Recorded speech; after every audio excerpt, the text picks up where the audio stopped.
नुह मेवात के उपायुक्त विश्राम कुमार मीणा ने बुधवार को पुन्हाना उपमंडल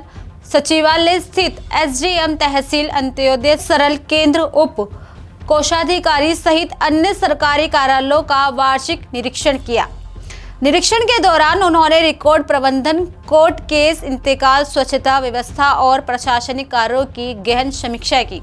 निरीक्षण के बाद उपायुक्त ने कहा कि पुन्हाना तहसील में सभी पटवारियों को एक छत के नीचे बैठाने की व्यवस्था जल्द ही की जाएगी ताकि आम जन को किसी तरह की असुविधा ना हो और सरकारी सेवाओं का लाभ सुचारू रूप से मिल सके। वहीं उपायुक्त ने इंतकाल दर्ज करने की प्रक्रिया में देरी को गंभीरता से लेते हुए सभी लंबित मामलों को 30 अप्रैल तक निपटाने के सख्त निर्देश दिए। उन्होंने चेतावनी दी कि यदि इस समय सीमा तक लंबित इंतकाल मामलों का समाधान नहीं किया गया तो संबंधित पटवारियों के खिलाफ विभागीय कार्रवाई की जाएगी। बताते चले कि निरीक्षण के दौरान उपायुक्त ने ड्राइविंग लाइसेंस प्रक्रिया की समीक्षा की और आदेश दिए कि निजी ड्राइविंग स्कूलों द्वारा लिए गए टेस्ट मान्य नहीं होंगे।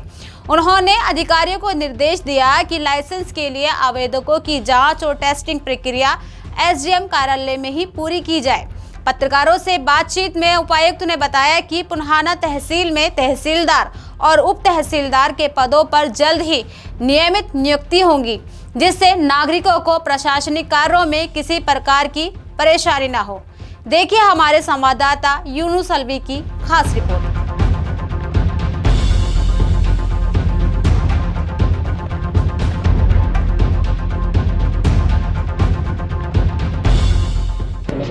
सर, आज पुन्हाना तहसील का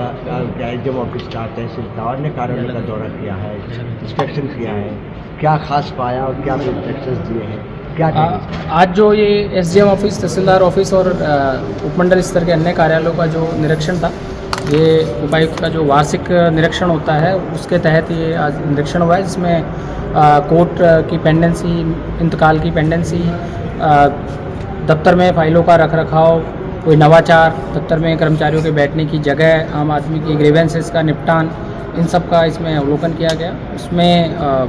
अधिकारियों को दिशा निर्देश दिए गए और विस्तृत जो निरीक्षण रिपोर्ट है वो एसडीएम महोदय को और नायब तहसीलदार को भेजी जाएगी ताकि उसमें समयबद्ध तरीके से जो एक्शन टेकन रिपोर्ट है वो मेरे कार्यालय को जमा हो ताकि वो आगे डिविजनल कमिश्नर को भी भेजी जाए। साथ ही इसमें निरीक्षण के दौरान पाया गया कि जो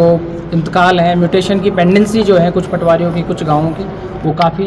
ज़्यादा है, काफ़ी निराशाजनक प्रदर्शन है। उसके लिए नायब तहसीलदार को और एसडीएम को भी अवगत करा दिया गया है, डायरेक्शन दी गई है और संबंधित पटवारियों को भी वार्निंग दी गई है कि समयबद्ध तरीके से जो है आम आदमी के चाहे उसकी ग्रीवेंस हो या उनके इंतकाल संबंधी काम हो वो समयबद्ध तरीके से निपटाए। अन्यथा अगली बार में 30 अप्रैल के बाद अगर पेंडेंसी खड़ी रही तो उसमें सीधे पटवारी का सस्पेंशन और उस पर जो है डिसिप्लिनरी कार्रवाई की जाएगी। साथ ही अभी कार्यालय के निरीक्षण के दौरान ये बात आई कि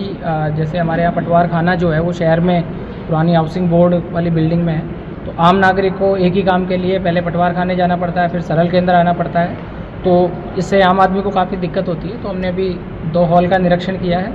और PWD B&R के अधिकारियों को उसका एक आकलन बनाने का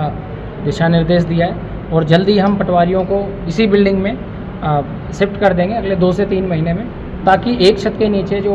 आम नागरिक है, जो किसान है, उसको एक ही जगह पे दोनों सेवाएं जो है वो यहीं के यहीं मिल जाए। तो सर, एक पुन्हाना सबसे बड़ी तहसील है, लेकिन यहाँ पर परमानेंट ना तहसीलदार है ना नायब तहसीलदार है, उसकी भी बड़ी दिक्कत आती है क्योंकि एक्स्ट्रा चार्ज दूसरे तहसीलदारों को यहाँ दे रहा है। ये समस्या है और चूँकि पीछे नगर निकाय चुनावों की आचार संहिता थी, सरकार को अवगत करा दिया गया और सरकार मेरे ख्याल से इसी महीने में समस्या का समाधान कर देगी और किसी परमानेंट जो है हमारे दोनों अधिकारियों की पोस्टिंग जो है होने की उम्मीद है। हमारे साथ जुड़े रहने के लिए सब्सक्राइब करें देश रोजाना के YouTube चैनल को और नई वीडियो की नोटिफिकेशन पाने के लिए बेल आइकन जरूर दबाएं। अगर आप ये वीडियो Facebook या Instagram पर देख रहे हैं तो पेज को लाइक और फॉलो जरूर करें और ज्यादा से ज्यादा शेयर करें।